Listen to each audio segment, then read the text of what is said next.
norms and stereotypes to making sure that the butts are wet.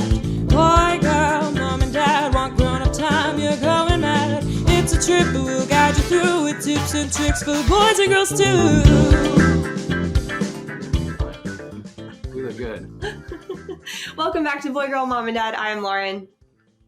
And I'm Nick. Still mid-sip with the coffee. And today we have our first interview. We have Nanny Sarah. Sarah Beth, however we want to call her. Anything except just Nanny.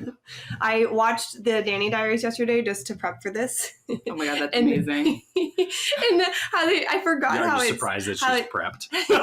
how it started, and her name's Annie, and then she thinks that they say Nanny, and then that's how she gets the job, and then they just call her Nanny the whole time. That's so that's funny. what I meant. Like, it was a derogatory Nanny. We don't call Sarah Beth that. So we're never going to use your name again. That's what we're saying. No, I'm just kidding. No, because it still feels weird to me to say Nanny. Like, I know what you do for us and how you help, but it's like it does feel weird. It was. I mean, the way I got my name. This is a side note. The way I got my name was the twins that I became Nanny Sarah for had so many Sarahs in their life, as usually happens with the name Sarah, and couldn't say Sarah Beth. That their mom was like, "Oh, we'll just make you Nanny Sarah, then we'll have Auntie Sarah, whatever."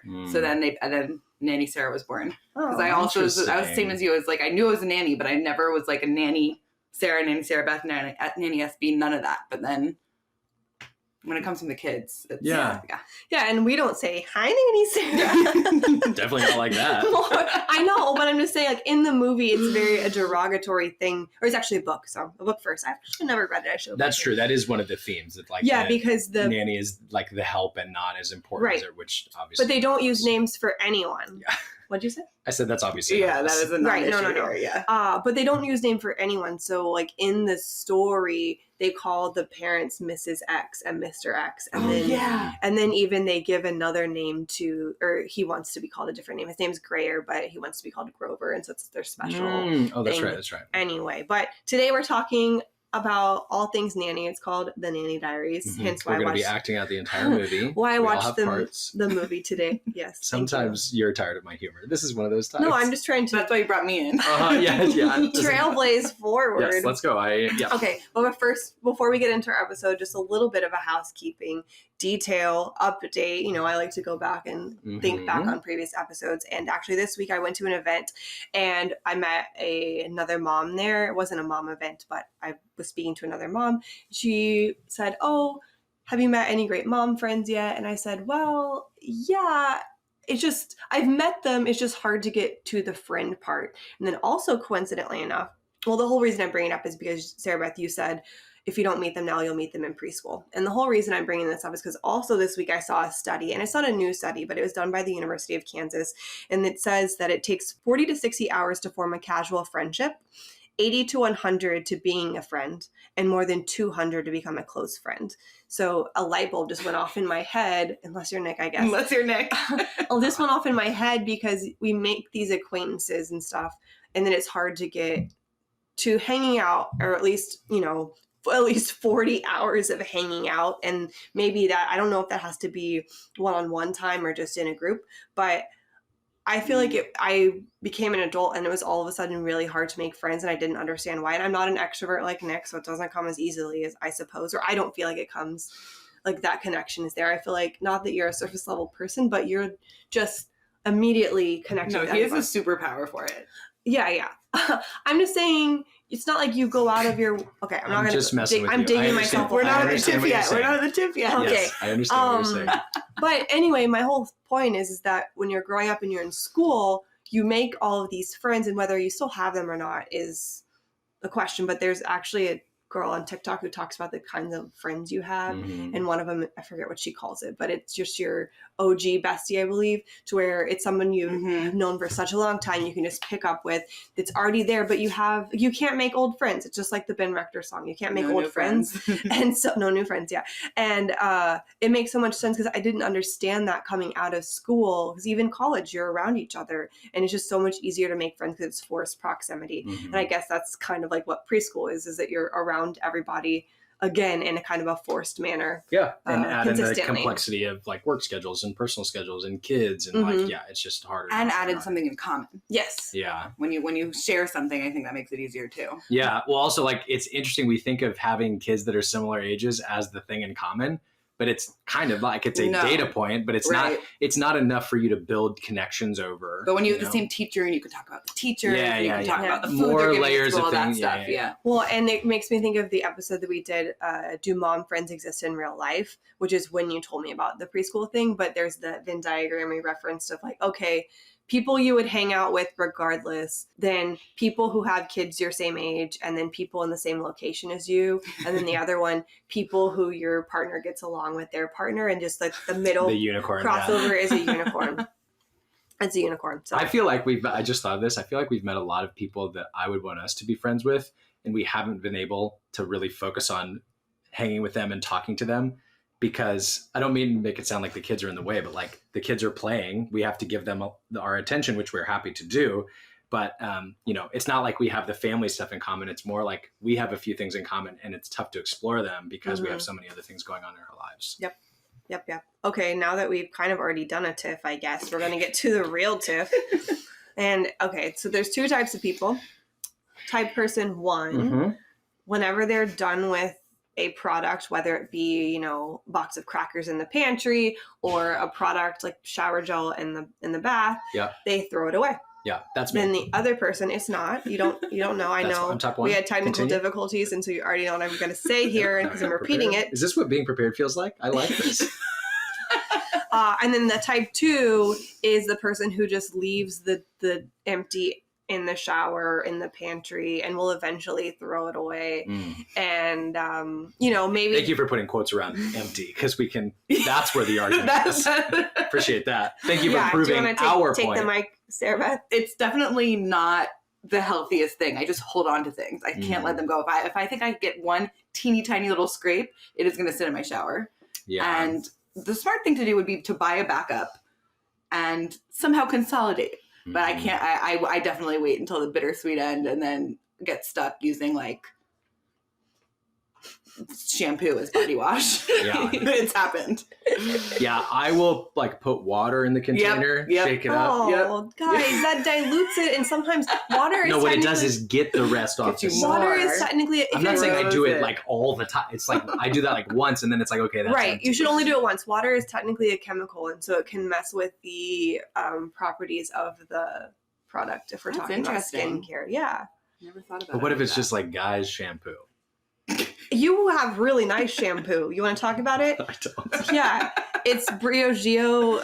Ooh. It's really nice. It's for this. Ooh, I'll link Nick. it. It's well. what they Who use do you for- think bought it for? What they use His for curls. That's why poodles. your hair, It's for his curls because his scalp gets so dry. I'm a curly hair girl. I Yeah. get the struggle. And real. it's in a tub, and it has like the little, not crystals, but it's a exfoliating type Ooh. shampoo. It's Lauren finds the It's best a nice stuff. shampoo. It's got a great little like circular bottom edge. It's great for scraping every last inch out of scraping it, so you every don't have to buy last a new one. It's perfect for people like me. yeah. No, you have a back. Actually, I don't know that you have a I backup. I think I definitely won bought that you one again. I won that argument again. whatever. Let us know what you think, guys. Are you get it out of there and have a backup? Are you somewhere in between? Let us know. All right. To get into today's episode, everything. Meat. Let's get into it. The meat? Let's get into the meat, like the meat of the the sandwich. meat. You Got never it. heard that expression? No, I did. You were just talking, Over so I you. couldn't Yes, hear. I'm sorry. Please continue. Okay, so today the episode is called The Nanny Diaries, and y'all submitted some questions. We have some things we just want to go over too that we thought would be helpful based on questions I get a lot. And like I said, I watched The Nanny Diaries in preparation for today, and I forgot how it started. And it's quintessential to that time period of movie, kind of. You know, the narrator at the beginning is like Mean Girls starts that way. And this one starts very similar to Mean Girls, where it's like animalistic. You know how Mean Girls has like the Starting cafeteria? there, yeah. And so this one, it's like that, but it's based in New York, which I thought was funny because you're from New York. Yeah. And it said, like, the quotation that I wrote down is, "It takes a village to raise a child, but for the tribe of the Upper East Side, it just takes one person, the nanny." That's really I funny. mean, it was written by somebody in that world, right? Yeah, I think so. I need to go So back rings and It feels like I it didn't- must have been. Like, it's yeah. definitely embellished, but it has to be a little I bit. don't know that it's all that I embellished. don't. I think I remember that movie It being seems a little. pretty. I don't know. You're the one that's lived in New York. Maybe it's not embellished. I don't. That makes me I really wouldn't- sad. I would say that quote is accurate as to what the perception is. I don't know if it's true. I think Yeah. you should always have a community, Yeah, but yeah, yeah. I think a lot falls on the nanny in those scenarios Yeah. for sure. Oh, crying baby. Oh no. Sorry, I didn't mean to laugh. That's your mama senses kicking in. We I- have people watching the babies. by yeah, the way. yeah. There's- It's just running free down. They're just downstairs. Yeah. No, I was gonna say that I didn't prepare to the level of reading the book, The Nanny Diaries, before this episode, but I did watch the movie. So it sounds like I did, in school when you would Yeah. when the teacher would ask the specific question of, oh, I know you only watched the movie, didn't read the book, that how they kind of do that. You know what I would do when they would They're ask those testing specific you. questions because I never knew the answer? I would say, I don't recall, but it's so interesting how this happened. And I would just completely Divert. redirect. That And sounds it like something usually that's worked. That's very. The point is, do your homework. Yeah. Or is it? Oh my gosh, no, do your homework. Do your homework. Do your Yeah, homework. we don't need to get into that. I about said Nick. do your homework. Yeah, learn the hard way. Okay, that's another time, That's another another episode. tiff. No, it's not even a tiff. Nick learned from his, I don't want to say mistakes, but it kind of bit him in the booty when it come to college. But I didn't watch everything, but I was just thinking back to other movies with nannies in it. And Uptown Girl, I vividly remember seeing that one, Brittany Murphy, in theaters with love that movie young with Dakota Fanning and the pig. And then the other one that was newer than that, still an older movie, but Nanny McPhee with Emma Thompson. Uh-huh. And my cousins and I would always, and my uncle specifically, would do the impression. He would stick like squares of gum here, like the hard pieces, not the Chiclets. stick. Yeah. Yeah. And say like, when you need me but do not want me, I must stay. But when you want me but no longer need me, I have to go. Did you write that quote in the notes? I did, but I also know it. That's hilarious. Yeah, which is That's a just great a fun little one. Okay, so that's enough fun stuff. So let's get into the rest meat. is going to be fun, too. This is all fun. Oh, no, it's all fun. That was just like extra things I was thinking Makes about it sound like we're going to grill her. when I wrote the outline. Now time for the No. real stuff. So one of the What's main. interesting about that is Yeah, there we go. That's the next strategy. Divert. Well done. Okay, so I wanted to start with how we met, and I'll give ours, and then you can kind of go into, because I get people asking us a lot of time. They will ask like, how did you find your nanny, or where do I find a nanny, and that type of thing. So we actually met on Facebook, to give the headline, as Nick would like to say. Yes. But what happened was, so the twins were born in October, Mhm. and then in January we were invited to a birthday party, and our friends wanted the twins to come if they could, but the restaurant or the wine bar we were going to did not allow kids, and so we were trying to find a babysitter for that. Mhm. Nick's boss had connected him to several Facebook groups, like LA Nanny. I think there's 2 that we're a part of. And so he just commented in there like, hey, we have twins. We're looking for a babysitter for this. And it just got, and I don't want to say the post imploded, but so many comments. We had to turn the comments off. And then it ended up that we just went to their house and like celebrated before they left for the winery. So we ended up not needing one. But then a month or so later, it's February, and I was checking the Facebook messages where they just go to hide, and then you have to randomly go check it. And I had several messages, and one of them was from you.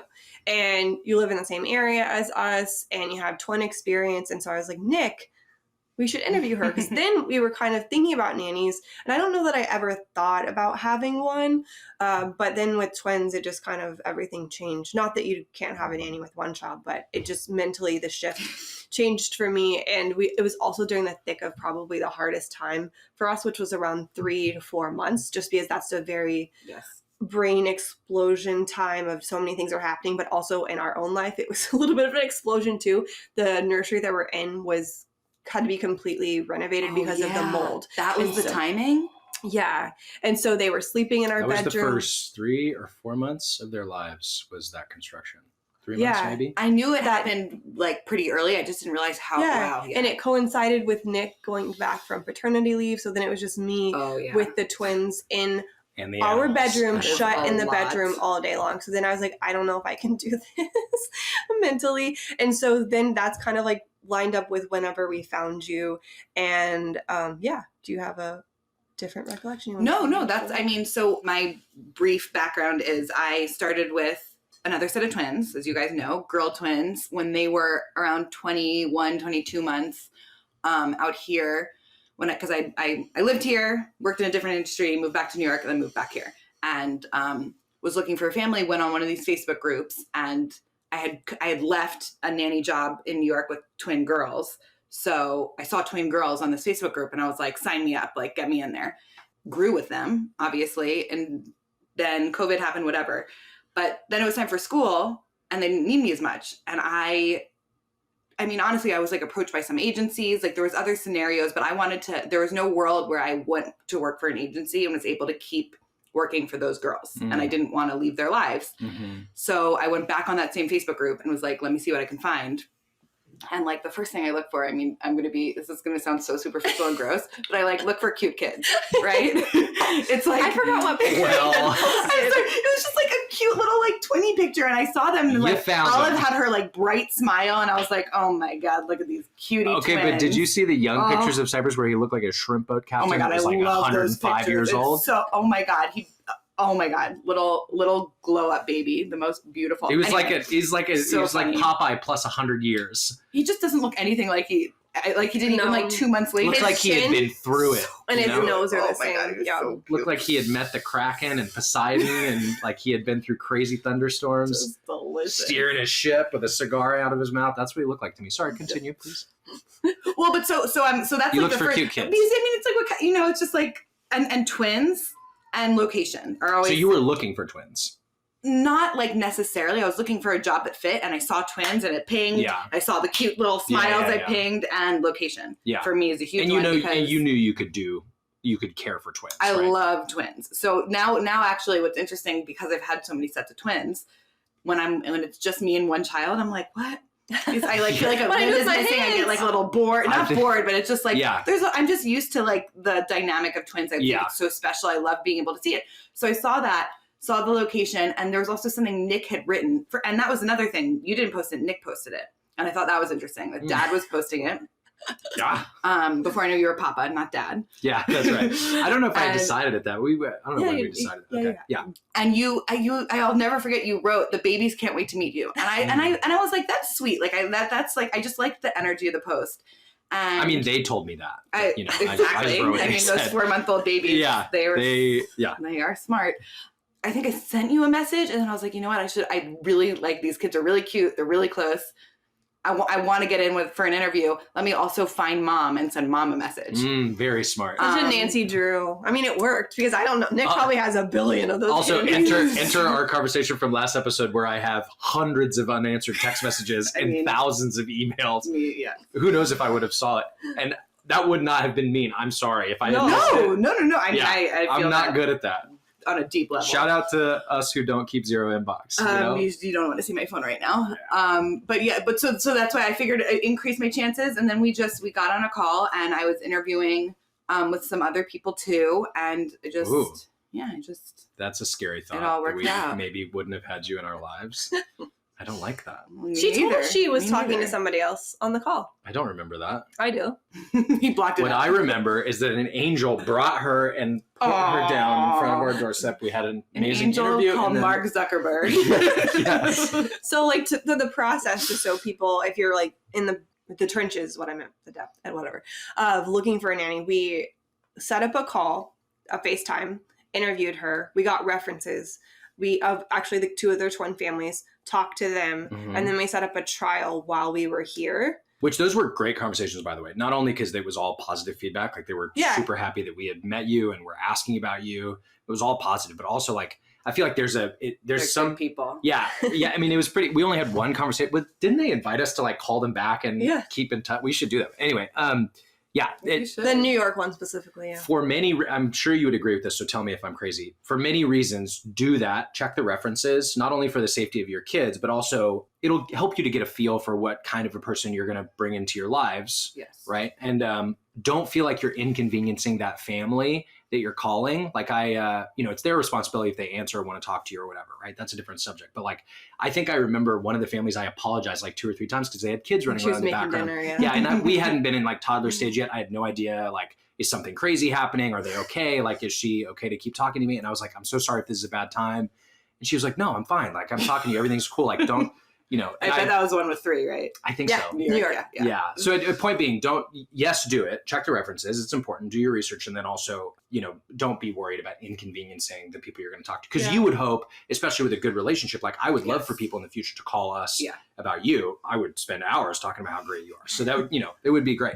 Yeah. So we asked, I don't remember what we asked them per se, but for you, we asked, you obviously told us about yourself, your background. It was a big thing for us that you had twin experience.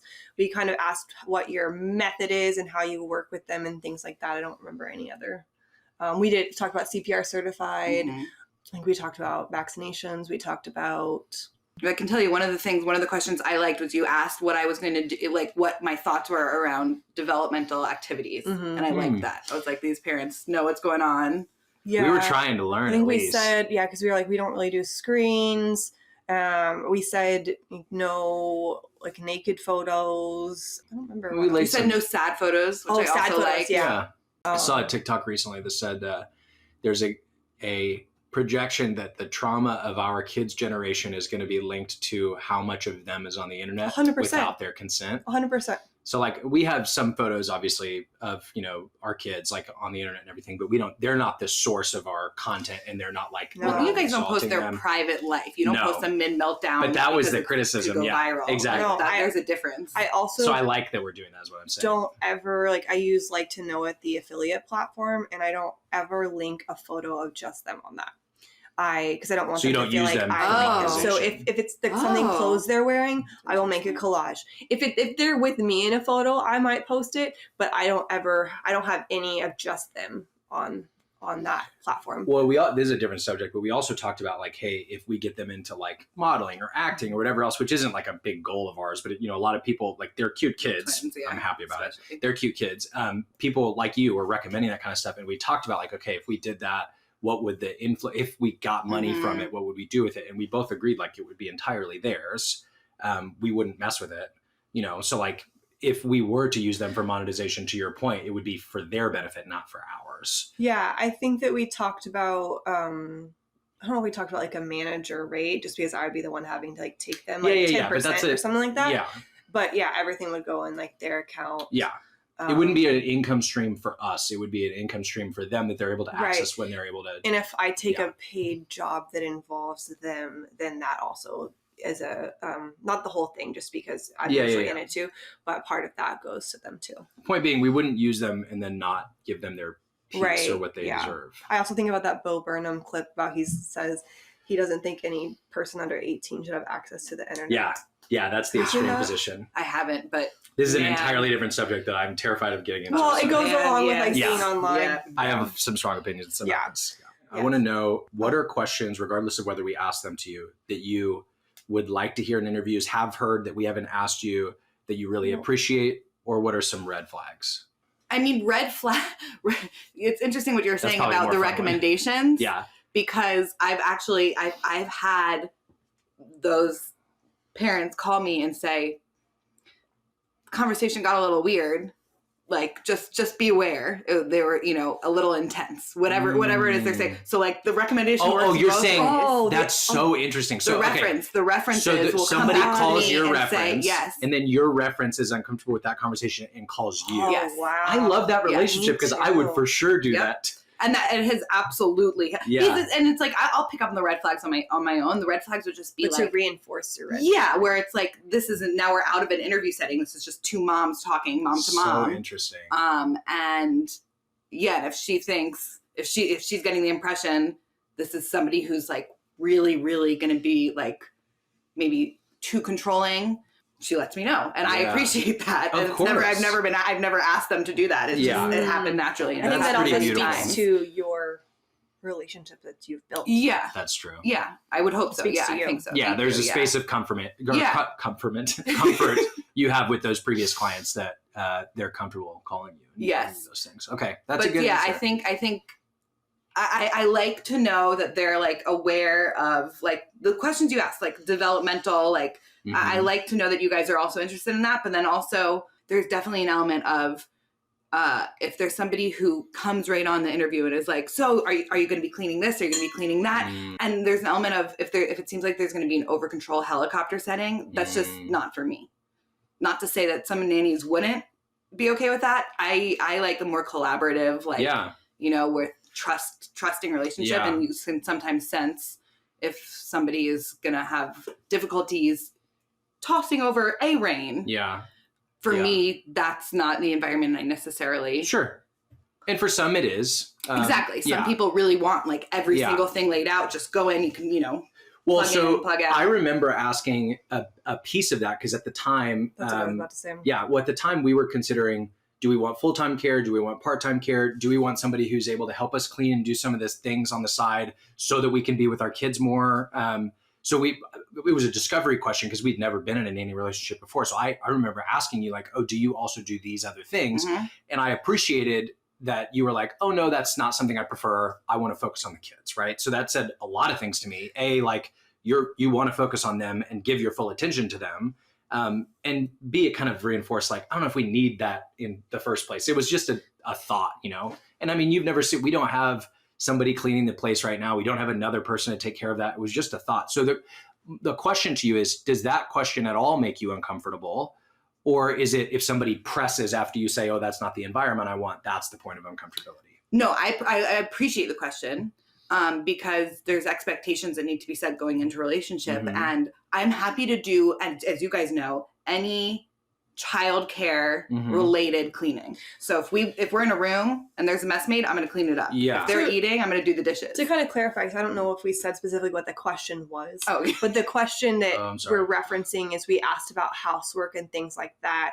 And so I think, I don't remember what we even asked about. Maybe it was laundry. Maybe it was something like that. I think it was laundry and cleaning the kitchen is the specific. And that was not a no entirely. Like she said, it's about the kids, and you do a wonderful job. You know, if she's here when they're eating, then she'll clean up the chair, their food. You do way more than you need to. Picking up their room after just playing in here. And so it wasn't a no. It's just like on the same page. Well, yes. And it's interesting. I mean, this might be, I don't know if you have this covered later, but because your expectations were, okay, she's not going to clean, like she's here for the kids. Okay. It actually makes me want to clean more that you guys don't, because I'll never forget the first night I did an overnight here, which is the first chance I would have had to like sit and watch TV. I said, can I do laundry? Like, what can I do, to help clean up for the kids? And Nick said, no, we just want you to sit and watch TV. Don't do anything else. And that to me was like, I'm going to do the dishes. I'm going to clean the high chairs. You want to. Whereas because it makes me feel like appreciated in what I'm there to do. And that also that like, I want to be doing things. I want to be helpful to the kids. Hopefully, we're not using reverse psychology. No, 1,000,000%. No, it made me, whereas there are scenarios where I'm asked to clean up things that me and the kids had no part in. Yeah. And I do it with less enthusiasm. Like, I'll do it. Yeah. But that's, and first of all, housekeepers happen to make more money than my hourly as it is. Yeah. It's like, that's not my job. Yeah. But when the expectation, and obviously lay your expectations out. If you want somebody doing housework, don't, you're not going to say, but because I know it's not something you guys are requiring, it like makes me want to do it more because I know it's not necessarily like required. I'm like, well, I want to be helpful. Yeah. And they're not forcing me to do it. Yeah. So. Yeah. Well, and I think it's just a symbiotic relationship too of like, yes, you're here and we're paying you, but you're also caring for our kids and it's collaborative. Like I will sometimes make the dinner. She doesn't ask me to do this. I'll like make their dinner before I leave. And then all she has to do is feed them, or I'll get their bottles ready whenever she comes back to put them down for their nap. And so I feel like it's, well, I feel like very that's helpful. I'm leaning in for that. Yes. You do that for very their bottles and stuff at lunchtime before their nap or whatever. Yeah. I think that partially it speaks to, I think you want to do everything all at once, all the time, right? You're that kind of person, which is great and also sometimes detrimental to your mental health. Aside from that, not with you. No, not with you. In general, Lauren tries to do everything. The second point I was going to make is I think that speaks to like the purpose of us getting a nanny is not to remove childcare from us and not to just like get them out of the way. It's an extra pair of hands and supplemental to us. Not to say one approach is better than the other. In our opinion, this is better for our family. So we don't have you here as somebody to take them away and just make our lives easier. We need help. We don't have families near us, right? You're there to help, right? And luckily it's a good relationship, hopefully for you as well. Like you're able to get paid and have some, time with them. And like, I don't know, it makes sense to me that you would want to help because we don't have a nanny to just tear the kids away from your life. Right. And I also referencing the book I've mentioned before about Hunt, Gather, Parent, they talk about in that book about how America is the only place where like the mom or whoever the guardian staying at home with them is supposed to take care of them all day by themselves. And I remember the line that stuck out to me was, she must be tired of you. Like whenever the mom who's writing the book got to one of the first places she went to interview, and she said it was just her and her child. She must be tired of you, not you must be tired of her, which I think is kind of how America might think about it. Just because it's good to get socialize out. Like you're very much, that kind of leads us into our next topic about a nanny versus a babysitter, just because you also teach them things that like I'm not necessarily thinking about. Okay, so a nanny versus babysitter. Nanny versus babysitter. I saw a post on this the other day, and I was like, oh, I haven't thought about that because you do babysit for us. There is a difference. Yes, there is a difference. You want to This speak sounds to like a wrestling match, nanny versus babysitter. Nanny would compared win. to Nanny would win, and I'll tell you why. So the way that I nanny versus babysit, there aren't huge differences, just because of the way I approach working in general. But a babysitter, I think you can stick a kid in front of the TV. Like I would never do that, but I think babysitting in general is more keep the kids safe, keep them alive, keep them happy, keep them fed. That's kind of it. Yeah. You're there to you're there to keep them entertained and happy. But it doesn't go much further than that. Again, that's not really my outlook on even when I take like random jobs. And it goes into what I think the role of a nanny is, which is to literally help assist in the development and growth of a child, where there can be more attachment, more connection, more collaborativeness, more collaboration. Yeah, that's the word. Yeah, and I think it's more of babysitting is more temporary, not as focused on the longer effects. Whereas nannying, it's really about how can you help this child grow and build them up as a human being. Yeah. Which is comforting, honestly, like as the clients, like that is what we want in a nanny and somebody who's here during the evening as well when necessary. Like we don't want somebody to just, I don't know. I don't want the kids them to feel like it's just boring to not be with mom and dad when they can't be. No, and you do things with them. Like you can't see it now. She did a little heart craft with them on the wall, or the paper cups with the stickers and just like matching with them. And I think the other day someone asked me, oh, do you do like sensory boxes and stuff with the twins? And I think they maybe knew me before I had kids, and that's something that I would do. And I'm not against it. It's just so like minimal time that I have. I just don't, I'm not always planning something like that. So I do have little boxes that I make sensory bins with cereal that they can eat, but that's about as much as I do. But do you also think that in my head, maybe there's an age difference? Like a babysitter is sometimes, like a babysitter can be older, but when I think babysitter versus nanny, I think a younger person. Yeah. And I was babysitting. We've had this discussion. I was babysitting as a 12-year-old, which in retrospect is ridiculous because I babysat 12-year-olds and there's just no way that should have been. And I was fine. It always went fine.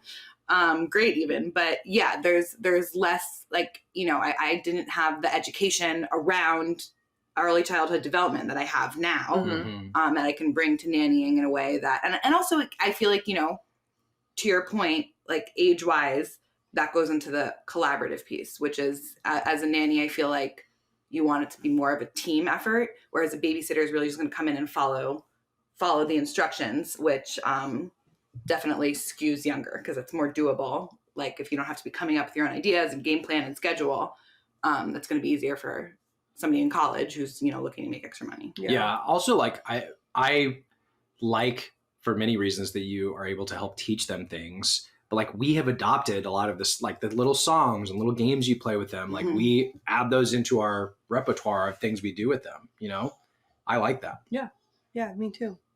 So we kind of touched on it a little bit already, but how do people find nannies? That's what I'm asked a lot. We met on Facebook. You said that you have been approached by agencies. And the way I got all my jobs in New York was through the preschool I worked at.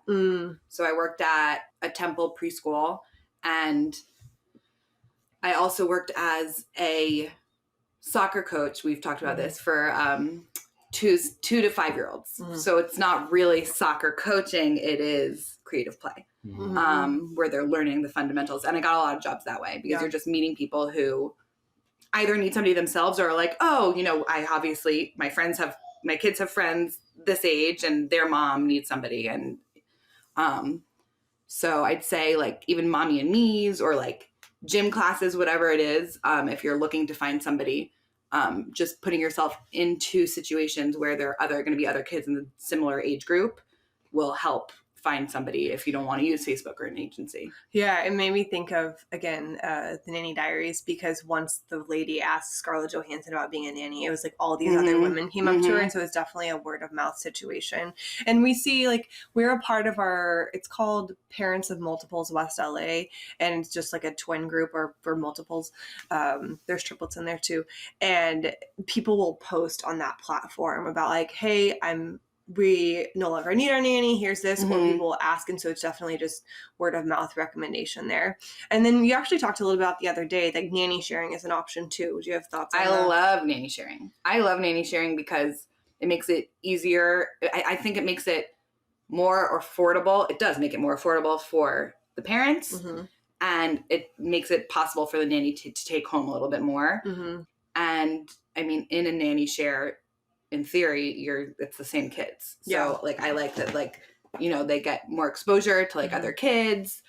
They get used to that routine. I love nanny shares. I love that concept. Okay. And then we kind of touched on this a little bit earlier, but what would you look for if you were hiring a nanny for your own family? Like background check, references, trials, what are the questions that you would ask specifically knowing like as a background as a nanny? First question would be, are you okay with cameras? Because that's my biggest thing is like, if somebody's doing like, we use the same doggy daycare. I get a little nervous because there are no cameras there. Yeah. I don't love that. Yeah. Because for me, I'm like, I know if I'm doing my job well, I'm fine with there being evidence of it. Like I want there to be, I want you guys to be able to, you know, log in and see that everything's fine, everything's going well. If something happens, you can see what happened. Transparency. Yeah. If somebody has an issue with there being cameras, that makes me uneasy because I'm like, if you're doing your job well, it shouldn't bother you. It's making me think of the scene in the Nanny Diaries because there's the nanny cam in the eye of the teddy bear that they don't tell her about, and then she like talks directly to it. So that would that's always my first question because I just feel like, and not even to say like I would be watching cameras, but I just like the idea of if somebody's okay with it, you know that they plan on showing up in a way that's to the best of their ability. And pardon me? I was just gonna say, for reference, we have these outlets are cameras, and then we just have one right there. We don't ever look at it except whenever they're crying or something, we rewind that one to see what happened if they like bonked their head or whatever. I think the concept of a nanny cam is interesting to me. Like I've never thought I want a camera to monitor the nanny. I know people who would sit there. I know that it's a thing. I understand why. I'm just saying like the reason we have them is for the safety of the babies independent of who's taking care of them. Also like for security, we live in a really busy city. So the one that we can rewind, like if somebody breaks in, I want to be able to see how and why and what they may have taken or who they are or whatever. Yeah. Okay. So are they okay with cameras? Do they have like any sort of background or at least interest in early childhood development or psychology, education, anything in those, like, cause I think that really, and again, differentiates between a babysitter and a nanny. I think if you're looking for a nanny, you want somebody who's up to date on that sort of, what idea. Yeah. And I would always ask, I think you guys asked like sort of philosophy wise, like what kind of schooling and developmental things are you interested in? I love Montessori and like, I would want somebody that sort of aligns with that. I wouldn't say like that's the biggest thing, but then also I think references are huge. Yeah. Yeah. It's just more, talking to people who have already built a relationship and seeing what they think, I think can be very telling. Yeah. This is a question we don't have written down. Would you ever hire a nanny that doesn't have much experience or any at all? I would hire a babysitter that doesn't have much experience if the kids if I had kids that were like immediately drawn to them and I liked them and got a good vibe. Like I'm very much I'm a crystal person, Yes. so I'm big on energy and we've got stuff crystals you've given us all around here. Yeah. But yeah, so I think in the right scenario, yes.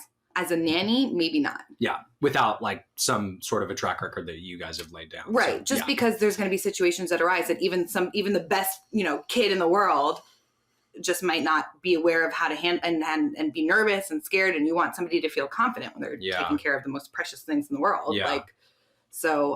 Yes, I would definitely be okay with less experience, but in terms of a long-term position, nannying where they're in day out, maybe not. Yeah. Okay. More of a babysitting role. Okay, so the next thing we'll talk about are basically when looking for a nanny position. So these are questions that people asked or that I came up with. So we kind of already talked about the first one. What do you look for in a family? You basically want to vibe with them, essentially. Mm-hmm. I know that they're open to working together. Collaborative. Yeah. Mm-hmm. Okay. And then what are perks? So the questions here from some people are, I think, people who are going to post a job, and we didn't really post a job. You kind of approached us and it led to a job. But when you're reading one, what are perks that stand out to you in a job listing? I think this will be different for full-time versus part-time because I was looking for a part-time because I wanted to stay with the girl twins. But if I was looking for a full-time, it would have been a really different criteria I was looking for. For what I was looking for, location's a big one. Mm-hmm. Rate we discussed later on. I don't think that necessarily has to be in the posting. I think it can always be good to be in the posting. Right. And also, I always think it's funny when people post a window where they're like, it's going to be like 30 to 35. And I'm like, well, if you're putting that window, nobody's going to be okay with 30 once you put that up there. Right. So just be aware of that. And they say, based on experience. But once you put that number out there, it's just be aware. Putting a number at all is interesting to me in the job listing. And as you know, because you're a part of the same page as we are, they go nuts People over go in on the things. Comments of those. And so that kind of leads to the next question. Sure Somebody asked how to determine appropriate pay and benefits, which again is going to be different for part-time than full-time or live-in. I don't know, like you said, you kind of already answered the question about if you're putting a window, people are going to gravitate towards the higher. So maybe don't put, I don't know. I don't want to say like don't put it, but they're not always in job listings either, just for corporate careers too. So I don't know that it's important to. And I think, I think the main thing is it's like, here's the brutal truth of it is nannies are not, as I'm sure you've seen in the group, nannies are a luxury. Like it's not like, you can also use daycare, which is less expensive than a nanny. But if you're in a town like LA, you're going to want to find out what the general going rate is and be around there and not be shocked if somebody comes at you with that rate. Yeah. So I think having expectations of what the going rate is in your city is important because you can just, know whether or not that's even an option for you before you make the post. You're not going to make a post and say like, not put a rate and then offer $10 an hour and be shocked if somebody doesn't want that. Yeah. That was honestly really hard. Not because of the dollar amounts we saw, just like finding a fairly accurate and up-to-date range was very difficult. Yeah. Well, and we were able to tried to do that. Talk a little bit with your old boss who moved back to New York, who she gave us a very good insight. And she's the one who put us in these Facebook groups. And so just chatting with her was very helpful. So if you have people in the area who you can just bounce ideas off, they'll be able to. That was more dependable information than doing my searches on the internet. Mm-hmm. Yeah. Like Google's not going to tell you anything. It's those, unfortunately, it's Real those life. Facebook groups too that are going to give you insights and you just have to wade through the mass of controversy. Speaking of controversy, the next question is what makes you go absolutely not, whether it be to a job listing or to in an interview? A really low rate is just like you just scroll right past it. In an interview, we kind of touched on it. If I get the sense that like somebody just wants me to come in and do X, Y, and Z and not bring any of my own like education, experience into it, that is not a job for me. That might be that could very easily be a wonderful job for somebody else, but I definitely want to feel like if I'm noticing something going on with a child, I'm going to be able to bring it up to you guys. Right. Yeah. And You don't want to be there's- like a bolt-on that's outside of the family all the time. right, where it's Yeah. like all like, and you can tell from an interview Mhm. if somebody just wants you to come in and do this, this, this, and this, and they're not going to give you any breathing room. Creative freedom. Yeah, then for me, that's not the scenario for me. I appreciate and love about you, but I can see the devil's advocate about how that's difficult to want to allow some creative freedom in somebody else raising your kids. I see the push and pull in that, how that's difficult until you trust that person. Mm-hmm. For us, we leaned in and like we knew we didn't want the bolt-on. We wanted, But we also, I somebody think, who's part of align us. on a lot already. For sure. And that's another piece. It's like you want, like, I liked your questions, and I guess you guys liked my answers, Yeah. and that's Actually, this is an intervention, not an interview. No. no, they were great. Yeah. Okay, last question. For this section, what do you wish families knew when looking for a nanny? if this is a person that is doing more than just cleaning up Yeah. after your kids or feeding them or whatever. It's a person who is going. It is, and depending on how much time, but just any exposure at all. Kids are sponges, especially when they're this little, that they are going to have an effect on your kid. So don't be aware of that and make sure that you're comfortable with that. You know, if you feel, if you're in helicopter parent mode, which like my parents were, like nothing, no shade against helicopter parents. I get it. I don't know how you guys do it. It's like you're they can literally, fly. That's your impressive. little teeny tiny hearts are outside your bodies. It's unbelievable to me. Yeah. But yeah, there's just awareness that like a nanny's going to come in and they are going to influence your kid in some way. So, you know, be aware of that. Make sure you vibe with the person and love them, because they are going to help shape, you know, your children. Because if you're spending a lot of time with them, I mean, they are absolute sponges Yeah. until they're like 16. Yeah. No, younger than that. Even then, they can be so influenced. I know.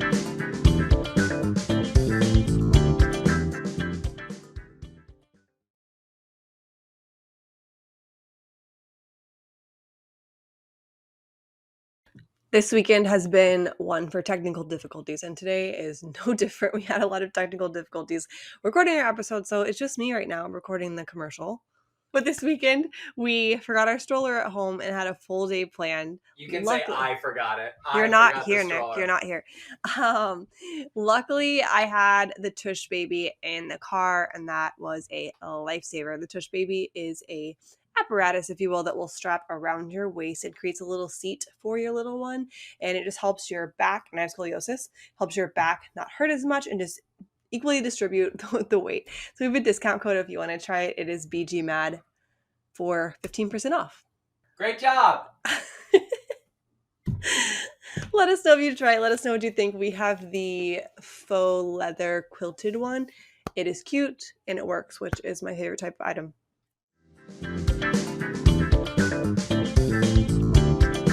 So that section was basically how to find a nanny. The next section is how to keep your nanny. So you found them, you really like them, you want to keep them. How do you keep them happy? So my question to you is, what makes you feel happy as a nanny? At an existing job, right? So, Yeah. And this existing, fortunately, I'm in a space with people who've done a great job of that.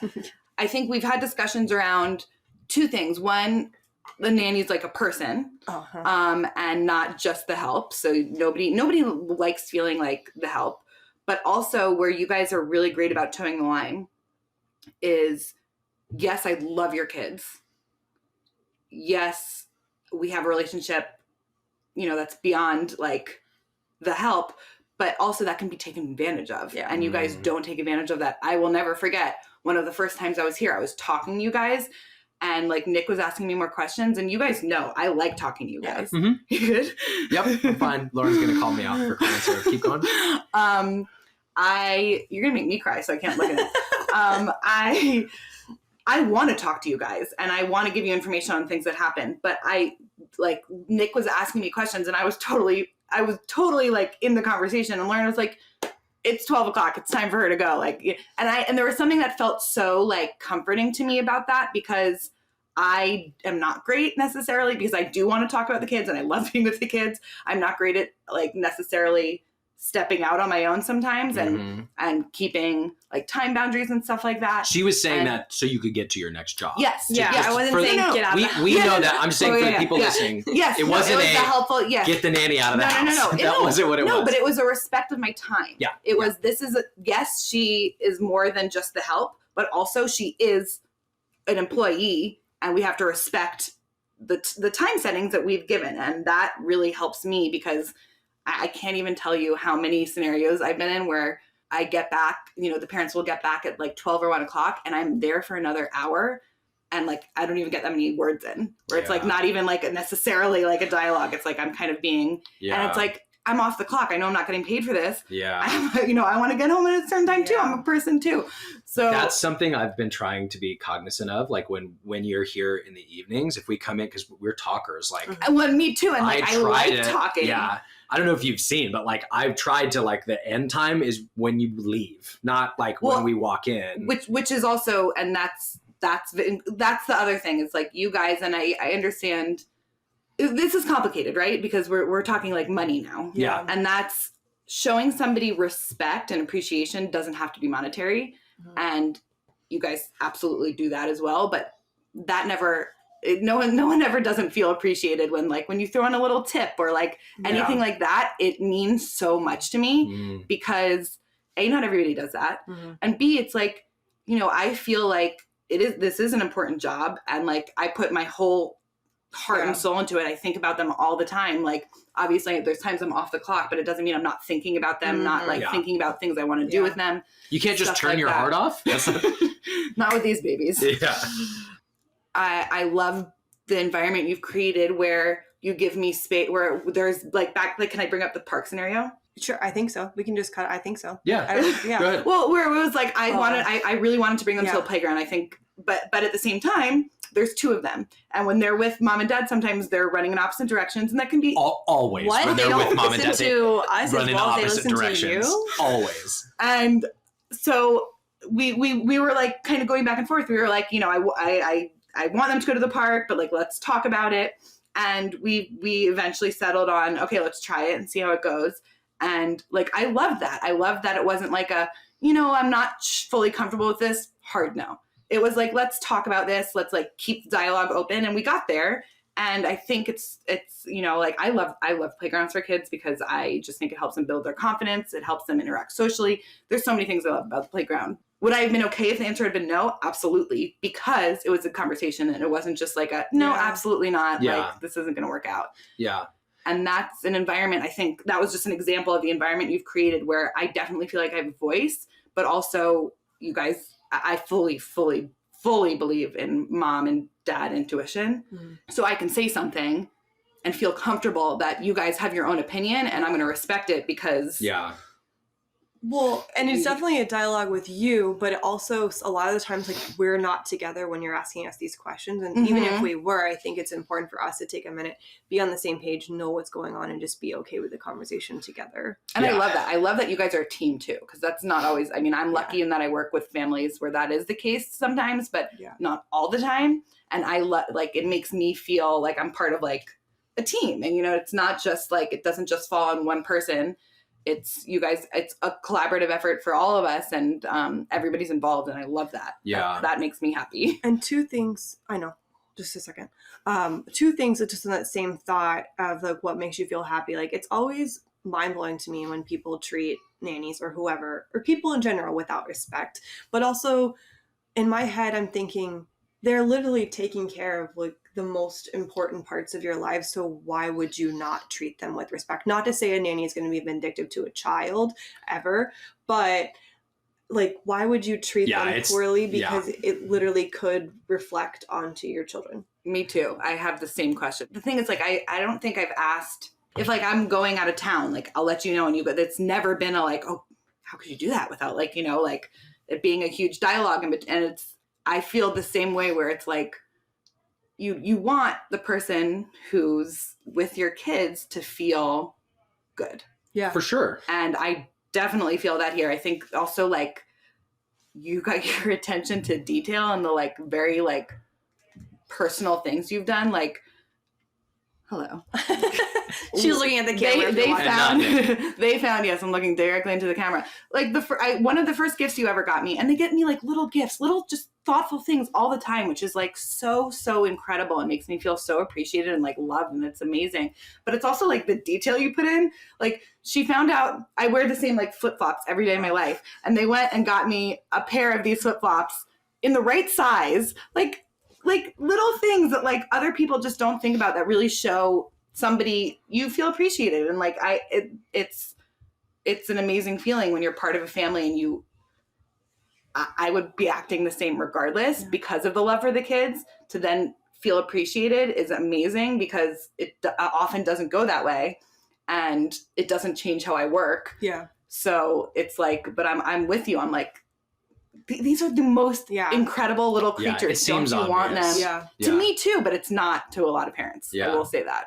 The other thing, I just have one more thing. Go ahead, please. The other thing I was going to say is that I have several friends who kind of, when we talked about the payment, they will pay right when they get home. So it's on your time versus our time, just for people to think about as far as be respectful of time, but also, I don't know.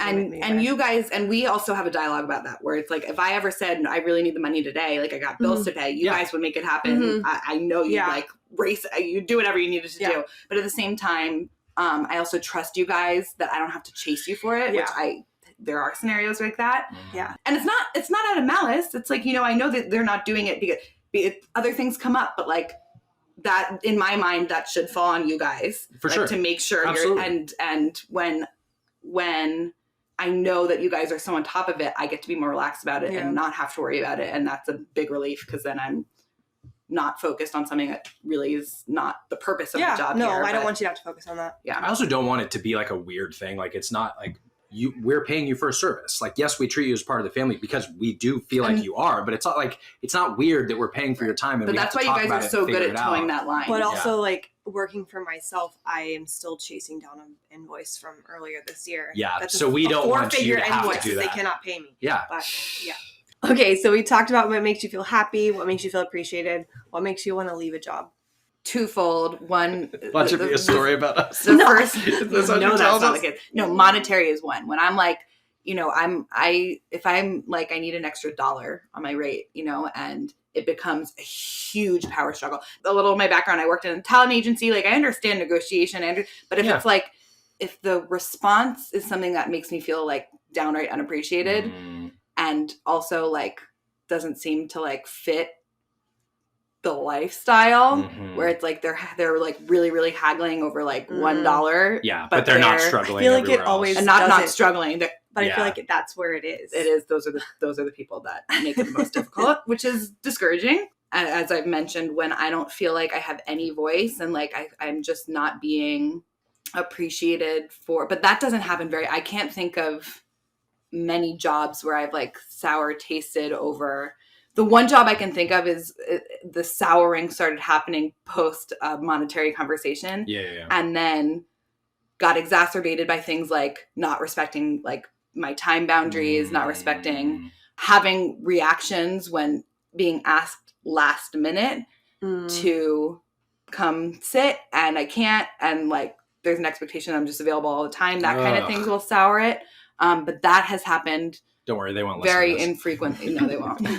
That hasn't happened. That's really, I've been very, and that's the other thing is I'm pretty careful about the people I work for. I look for red flags and I want to feel like if I take a job, I've taken it because not only do I like the kids, but I like the parents. Yeah. And so I think I've been pretty lucky I'm generally a good judge of character and haven't had many scenarios like that. But yeah, definitely I'd say monetary pieces can be, and not just from me, from everybody I've heard, like all that's what nannies talk about, where they're like, I'm working more hours, we're doing more of this, more of that. They're asking more of me and they don't. And then I asked for like, a 10% raise and it's not even a discussion. Yeah. People, I mean, I talk to people a lot who are just like, yeah, I'm going to find something else. Do you think that's, the attitude and the response is of course important from them, but like, does it also hurt when you try and have those conversations because, as you previously said, you put like so much of yourself into raising them, and it's not like just a little. That's the problem. Yeah. It's It's like not I a was job. just talking to somebody at the library Yeah. who's like, this baby, like, and this is obviously a controversy too, where like the baby only wants the nanny, like is obsessed with the nanny, like loves the nanny, and she asked for like a $2 raise, and it was like, absolutely not, we can't do it, that's not feasible, and it like didn't fit with the way that they were living,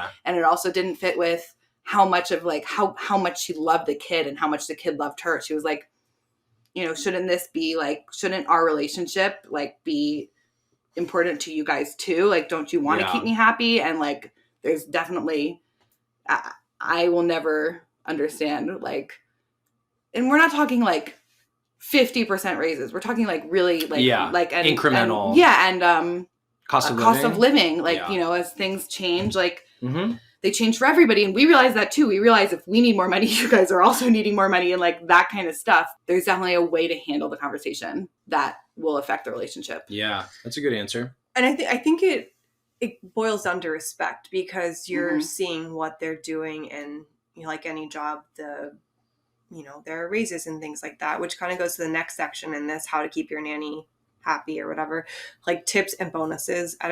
We've tried to look at this. I mean, we do tip you and we've given you bonuses. So I don't know that there's this is the written rule to do it. We also don't know how we match up against other people who do that. We're just trying to be as generous as we can. You are incredibly generous. And this isn't a request for compliment, by the way. I'm genuinely interested in if it's good. I think it goes without saying, I don't think I would have agreed to be here to do this interview because I like knew these questions were going to come up. If there was if I was feeling really salty about anything. One of the most important things to me, I think, because I really firmly believe you tip everybody at Christmas, at the holidays. Like, I tip my mailman, I tip like the guys who work in my building, I tip like, I just want to be able to do that. And like, obviously I can't afford to do that if I'm not getting any bonus myself. I don't know. I think I was just raised, my dad worked on Wall Street. He always, you know, it was like he depended on that bonus. I grew up in a world where like holiday bonuses were a thing. Yeah. And not everybody does it. No. And maybe they'll do a little. That's a lost art. Got one. Nannies aside, that's a lost art, honestly. I think it's a very East Coast thing too. Is that true? Yeah. It's it's traditional, but also my dad tips everybody. Yeah. He tips like he'll see somebody standing on the street that he's interacted with once. He's like, here, I have a holiday bonus. Like, that's just the way I grew up. And because I want to do that for other people, it's hard for me if there like, you know, isn't any holiday bonus at all. And it's like, other people have other ways of doing it where they'll get a little gift. And I think if you're going to spend the money, give the money instead. Yeah. Like if it's between a gift and no money at all, make the gift money. Because anybody's going to rather have that $25 in their pocket than like, even if it's a thoughtful gift. If you can do them both, that's wonderful too, which you guys always do. But gifts are very thoughtful. But I especially think in the world we're living in today, like nothing speaks as loudly as just like, so we did, I forgot the percentage of what we did for holiday. You don't remember. I don't remember. It was generous and respectful. That's all I know. I was just trying to give people an idea. So like, as far as like gifts and stuff wise, obviously there's something random we see that you like, we get it for you, but we do birthday, we did anniversary of working, and then we did holiday. And they do like the little holidays too. Like they give me like a little card and like gift card on Valentine's Day. Like really thoughtful things that like I forgot we did that. Like you were probably aren't the end of the world to you, but to me feel so huge. I grew up like my mom would always do gifts for our teachers, which I feel like I know people do it, but I feel like that's a lost art too. Like I would pick out. I'm big on that too. I love that. I'd pick out little pocket calendars that, you know, that was before cute. Really phones. Yeah. But I forget the brand that my mom we would always like pick out which one for like which teacher, and it was so fun. But also taught generosity, to your point of like what your dad would do. But just like I always love gift giving. It's a fun. Well, I just think of the holidays. It's like everybody wants to go buy their kids or their family or their friends gifts. So it's like I want everybody to feel like they can. So thinking about how to toe that line, because you've also said that you do appreciate some of the gifts that you've gotten, right, from us and others. So my thinking is like, if we as the family are going to give something, even if we are fairly certain you're going to like it, we should probably also give you the ability to return it and use the cash if you want to. That way you're not stuck with it. That's a guess. Yeah. But I mean, it's and 'Cause I you don't guys think have you're gotten saying- such thoughtful gifts. Like Well, there's things that I she's good at that. But Yes, because she is. I'm trying to clarify, because I don't think what you're saying is you never want gifts. No. I think what you're saying is you want the freedom to Right. choose. Holiday and I'm saying specifically. specifically towards the end of the year, Got it, that okay, Christmas that's holiday, good clarification. and that also just might be as you're saying, and I didn't know, it might be like a cultural East Coast thing where like I feel like there's an expectation on me to give bonuses to everybody that's helpful in my life too. So it's like in order for me to do that and still pay my rent, there has to be another. Of course. Yeah. So Yeah, I was gonna say for holiday we gave her the bonus and we gave a gift. Yeah. yeah, Yeah. which is much appreciated. Yeah. Much appreciated. Okay. Things that you've kind of under the same vein of the how to keep your nanny happy and how to keep them around. Things that you mentioned you like that we do is, for one, is like making up hours missed due to things that we are doing. Yes. So when we're going on vacation or if we're gone for a week. Oh, and I guess we never really talked about how long you're here. Sarah Beth comes 3 times a week for 3 hours those 3 days. So 9 hours a week. We to sometimes tack on more. We have babysitting shifts and things like that, but that's the general. That's like the solidified schedule. Correct. with And so extra stuff if we're on top. gone for a week, we try to give her back those 3 hours or 3 days, 9 hours total on other weeks of the month, or implementing babysitting shifts and things like that to kind of make up for it, because you're not full-time for us, whereas full-time usually has paid time off and things like that. We do try to make up for whenever we're gone, or you're not usually gone, but I think we've tried to give you other time too. I was going to mention that even when I go out of town, you guys have been really, really like generous in allowing me to make up that time, which the expectation isn't there for. And again, that's just like, that makes me feel appreciated. And, but yeah, I think, and again, like you mentioned, very different from full-time, because full-time, there are guaranteed hours, usually in a contract. And like, we don't have that. So yeah, I think if you're going to be going away, it's always nice to offer to make up that time to the person. Cause you know, like people have their own budgeting, and if there's going to be a two week gap that they weren't expecting, that can be really disruptive to somebody's life. Yeah. So, and to offer it without even needing, you guys offer it up without me even needing to ask. And that's amazing, because I'm fine advocating for myself. I do it, but the fact that I don't have to do it with you guys, and you guys have always just done it innately, it's like incredible, because it goes back to making me feel appreciated and like valued. I think I would have asked and thought about it in general, but I feel like also, again, because what I do is a lot of commission based and things like that, and it's not even guaranteed money or guaranteed shifts like you. And so I'm just very much like, how are we covering for that? I think we would do it already, but I think it's just an added layer. No, your perspective obviously, contributes to it as well. But like it is a monthly budget line item for us, right? Even if we're going somewhere like, where your family is, where we're able to get some extra help, like that is extra help for us. That's amazing. But should that mean there's a negative or a monetary impact to you as one of our regular people who's here? No, I feel like that's kind of selfish to me, unless it's a previously understood thing where like the nanny and the clients are okay with a lot of that flexibility. But, even then I would assume they're having those conversations and they're transparent enough to understand the expectations on both sides. And given that we're not able to make up the time or not able to do it this month, like you already said, we've asked if you wanted advances in payment just to keep that. I think we've done that, haven't we? I know we've offered it. I don't know. Maybe we haven't. Regardless, like, it should. We offer it. Yeah.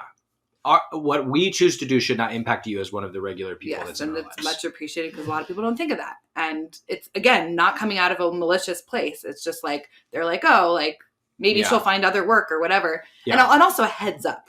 That seems to, I feel like that should be go without saying, but like I had a family go away and the kids told me, oh yeah, we're going out of town for like 2 weeks in a few days. And I was like, wait, what? Like, so I'm tough. good.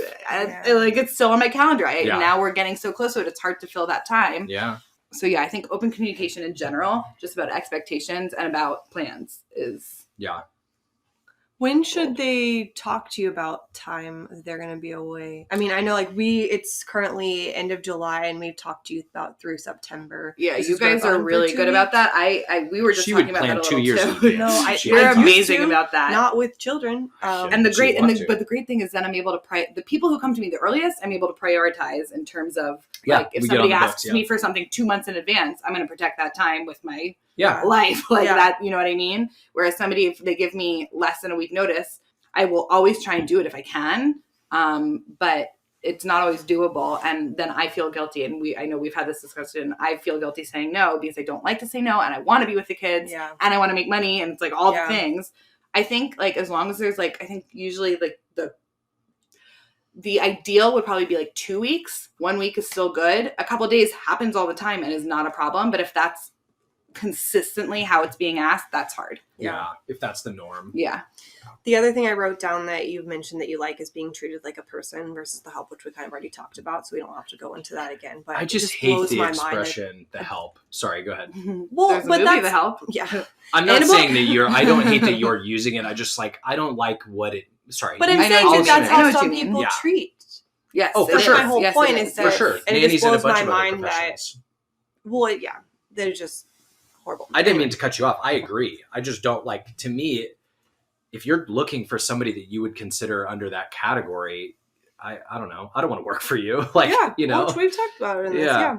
Okay. So other questions that I was asked: what are your favorite resources? Any brands or books or things like that that you use to kind of create Books. I am not a big reader anymore. That's I did fine. a lot of the like education I have was from college and actually high school. I like just took every class I could on early childhood, anything related. And I was a psych double major. So I love psychology and my focus was always early childhood.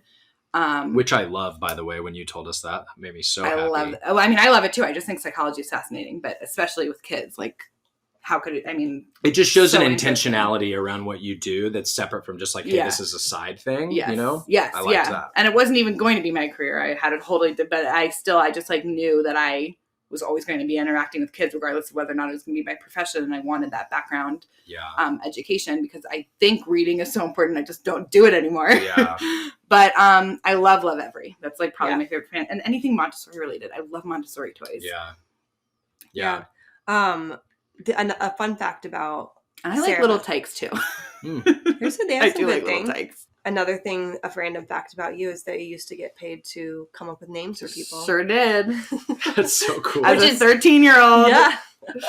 Which now there are like whole like TikTok channels to people who do that as a profession. Which is horrendous because I should have jumped on that long ago. I would have been set for life. Like I once read an article you that still like, could. There's always time. it's true. Yeah.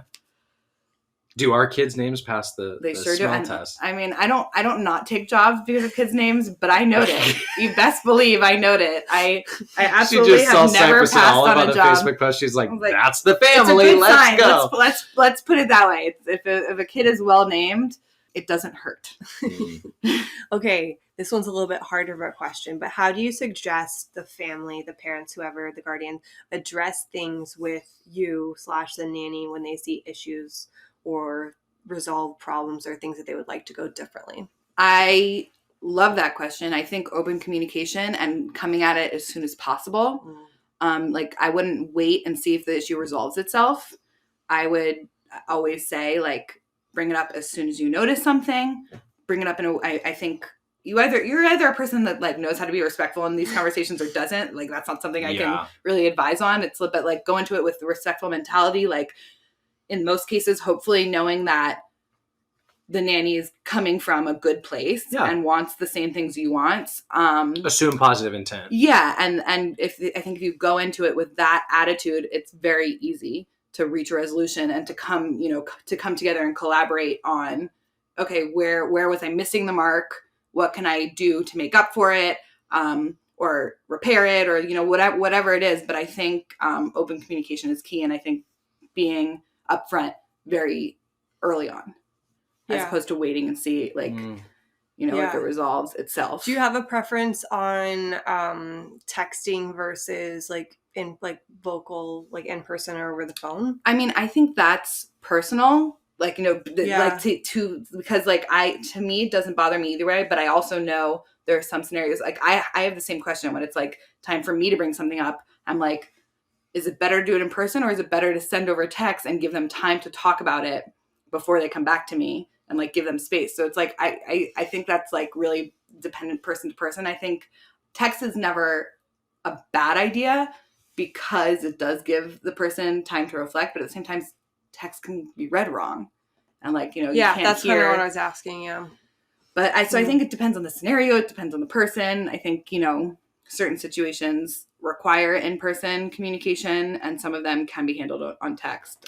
What are your expectations of yourself when people do bring things up that they would prefer to change in a working relationship? Like, do you expect, you know, to like gracefully receive and be excited to talk about? Like, obviously there are difficult situations if the parents are saying like, hey, we want this thing to change.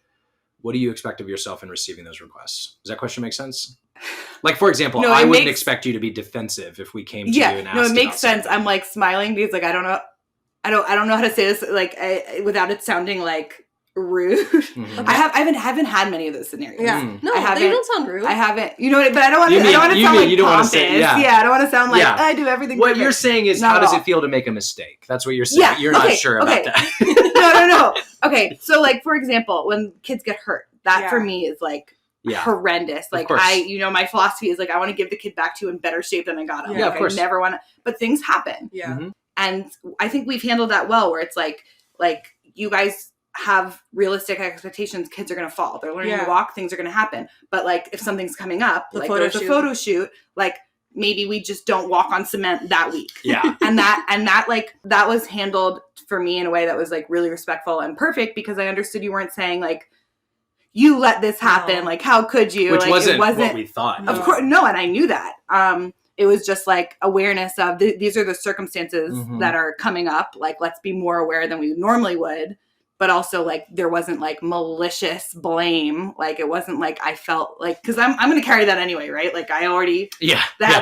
that comes from myself. Yeah. Like, Yeah. You care enough to feel bad about that already. yeah. Yeah. But I haven't. I mean, I've been lucky, I guess, that I just haven't had many scenarios where I guess I'm doing things like so wrong that there needs to be. Yeah. That's what I mean. I don't. Well, no. Like so it's a good answer because it doesn't sound prideful from Okay, my okay. perspective. That's what I- Because you are very attentive, you're very cautious. Like you let them have freedom without letting them be too dangerous. Like, so it doesn't surprise me that those haven't happened. I was just interested in the answer to the question objectively because, you know, you have to, I'm sure, recognize that it's tough for a family to have to bring something Yes. like that up. Yes. So we're also telling them, be transparent, have those conversations, but it should also kind of go two ways. So if you're saying the family should assume positive intent in their criticism and their questions, Yes. you should also assume positive intent in Yes. receiving that. Assume they're not accusing you of things or assuming that you're doing things intentionally wrong. You know, so like for that kind two-way difficult communication to happen, there has to be, you know, assumption of positive intent and like virtuous intent on both Yes. sides. I think also just to say though, these are assuming that there are not any red flags. And I feel like Yes. there are Yeah. some horror Yes, stories. yes, And if yes. Yeah, there's those a are red different. flag, go Yes. with your gut. This is assuming like a loving, positive relationship.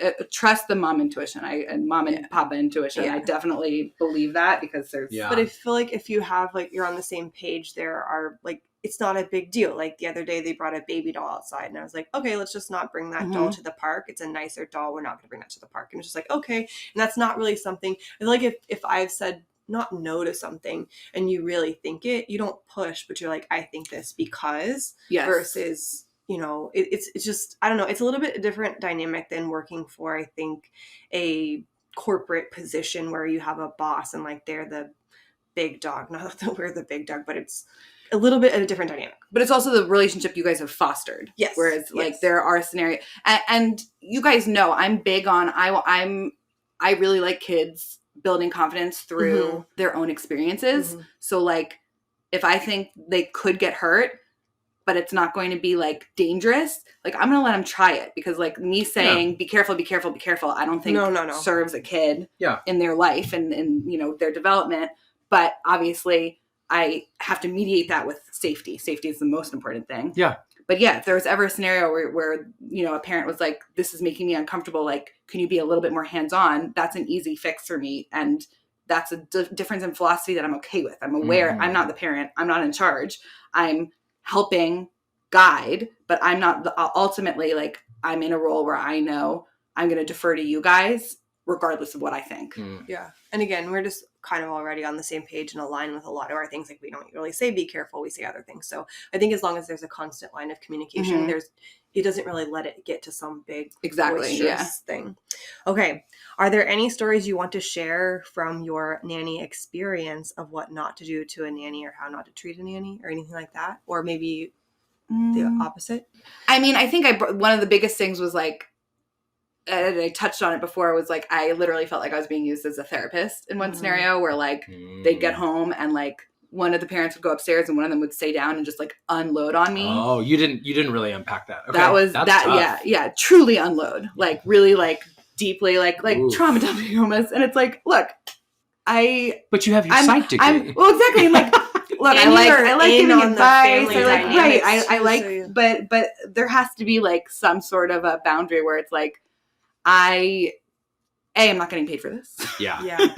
B, really shouldn't, like, I'm not necessarily, even if I give good advice, that's not like my expertise. Like, it creates more difficulty relationally, because when I am now carrying all of this person's like personal life troubles, it makes it more uncomfortable for me to have to say yes or no to things. It just like creates a dynamic where it's like, I know you're struggling with this and now you're asking me something about it and you just told me all this stuff last night, and it's like, you've kind of you've cornered me into a position now where I can't say no to something that really isn't in my best interest, maybe not even in your kid's best interest. That's tough. But I now feel like I've been cornered because, and like, that's not to say don't share personal experiences with me, but it's like, when it's a consistent thing and it was like, I knew every single night this was going to happen.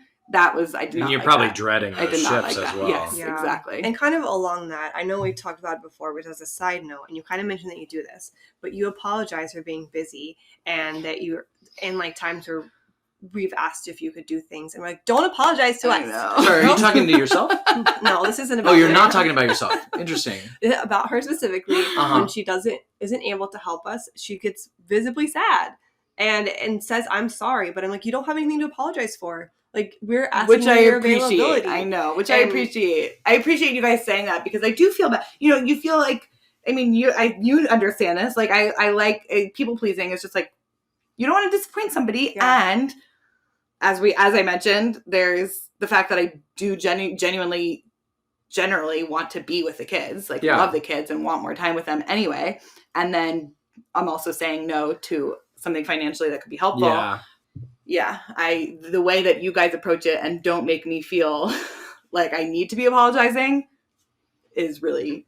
I mean, we keep a tally of your no's and we throw darts at it, and it really makes us mad privately. You do like the ratio, yes? Yeah. To no. How many? Yeah. No, like I think something good, and hopefully you understand this already, but something I think is worthy of saying to you and to other nannies, like our requests of your availability are not pressure for you. It's simply that. Yeah, it's simply it's not pressure for you to feel like you have to say yes, right? We're discovering whether we're able to go do this thing. And a component in that, because we have kids, is whether we're able to cover childcare for them if we can't bring them along, which, as you know, we always try to bring them along. So if you're already busy or you just don't want to work that day, no's a full sentence, completely fine, right? It's okay. Yes, so like you saying no to us is not you saying, oh no, we can't go do our plans. No, we can't live our lives.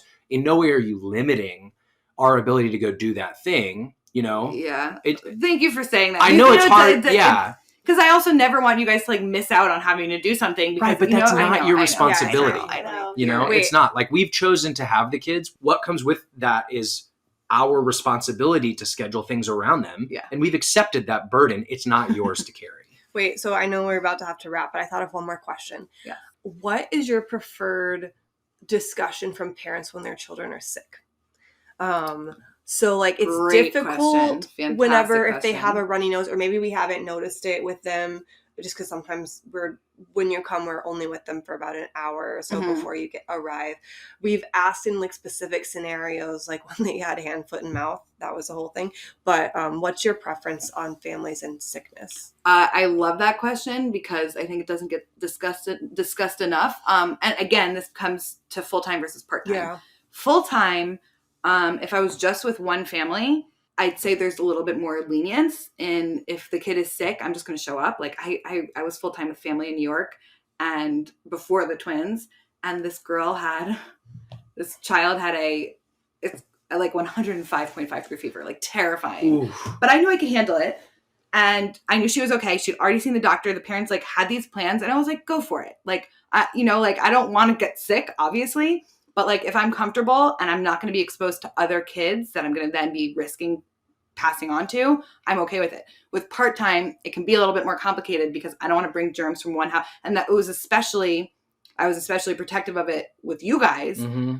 Because they were so little. Yeah. They were babies. And so it's like if somebody had a sniffle, normally I'd go over, and there was points, especially toward, within the first year of being here, where I was like, if they're coughing and sneezing, I prefer to make up the time some other time. But then that also comes with a lot of the time, if I say no, people don't offer to make up that time. And that's hard. And if you get But I sick, understand then it. you're also not able to work. Right. Yeah, I mean, And for reference, she started when they were around 4 months. Yeah.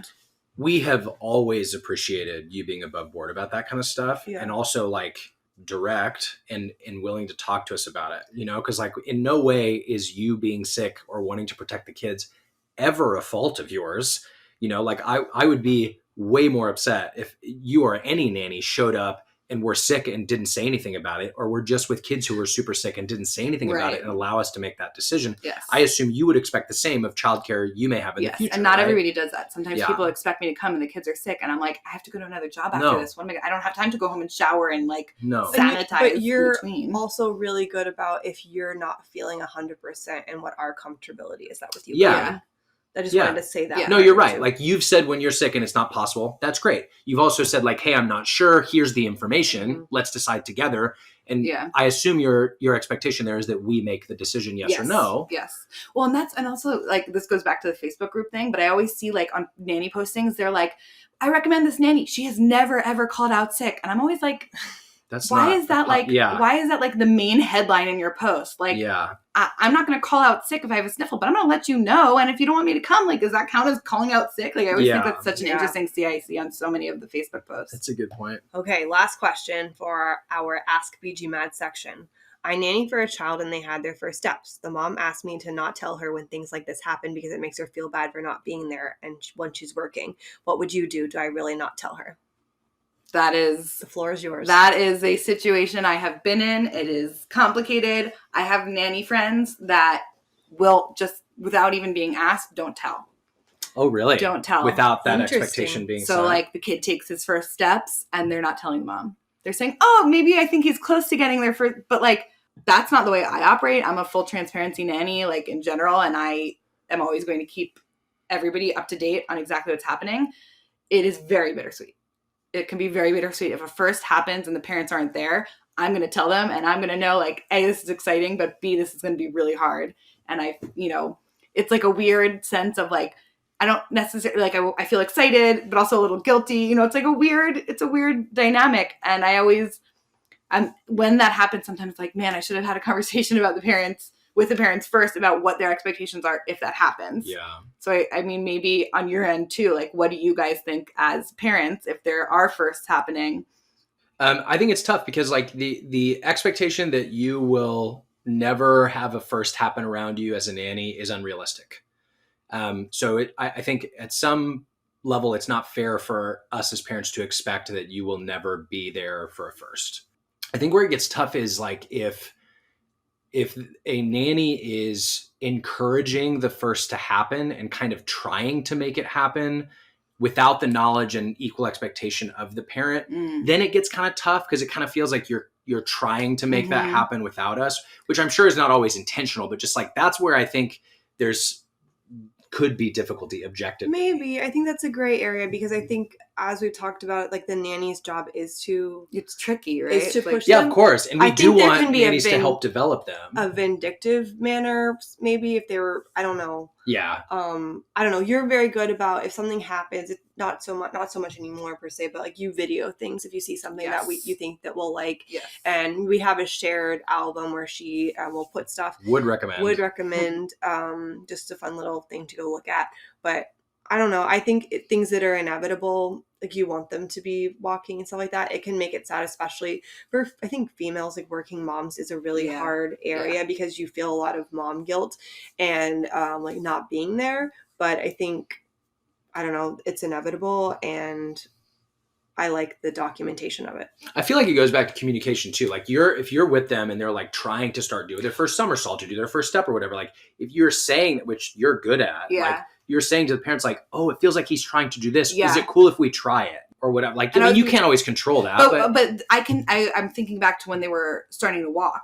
There was a scenario where I was like, they're right on the edge right now. Why don't you guys come upstairs? Yes. Oh, yeah. Yes. Obviously amazing. Yeah. Yeah. And I think but obviously that's not always possible. No, like, where we both or you might be out of the house or right. you might be at work. But it's definitely like a very bittersweet topic because you can be excited and you can see a kid is on the edge and not want to be like, oh, stop. I'm not going to let you inhibit. Because you don't want to like, it's a big moment developmentally and you don't want to like create a neural pathway in their brain that's going to be like, do I need to be like, careful doing this? What's going on? But there's definitely some guilt that happens where it's like, of course I'm excited that they've achieved something. Yeah. But also I want you guys to be there for it. And I'm sure you're never trying to take that away. Right. Of course. Yeah. So for this, to answer this question directly, the mom asked you not to tell her, so I wouldn't tell her, right? Yes. If a mom, 100%. If a mom is saying, don't tell me if it first happened, I'm not going to tell. Yeah. Okay, well, wow. This was such a good episode. Thank you so much for coming. I'm so honored. Maybe we need to have an encore episode. I think this one went a little long. When you were out of the room a second ago, we already talked about that. Oh, great. I'm happy what to else do that. Are we talking about? This is now a series. Assuming she's comfortable coming back. Thank you so much for coming, and thank you everyone for listening. If you have anybody you would like us to interview, please let us know. You can drop us a DM at boygirlmom.com or send us an email at hello@boygirlmom.com. Even though Sarah Beth is the most amazing nanny on the planet, we are not accepting applications for you to take her away from us. Thank you very much. We may consider cloning her, but no. I would take you up on that. I'd accept a clone. Make it easier at the park. It sure would. Okay, thank you so much for listening. Hold on. We haven't said, and I think it's worthy of saying that we greatly appreciate you being here. We love you. Oh, like I not just thank you for taking care of not just in the interview here. Oh, Nick. Oh my God. I feel the same way. I feel very, very, very, I think but I'll say it again for everyone to hear. I feel very strongly about your wonderful children. You guys have created an incredible environment for them and for me, and it does not go unnoticed. And I think you guys know where you stand with me, and thank you guys. I'm grateful to be a part of your lives and their lives. I think that we have created that. Yeah. High five. Let's just give a high five. A crisp high five to block the tears. Thank y'all for growing with us. See you next time. Bye. Bye. Boy, girl, mom, and dad gotta wash those butts together. It's a trip, but we'll guide you through with tips and tricks for boys and girls too.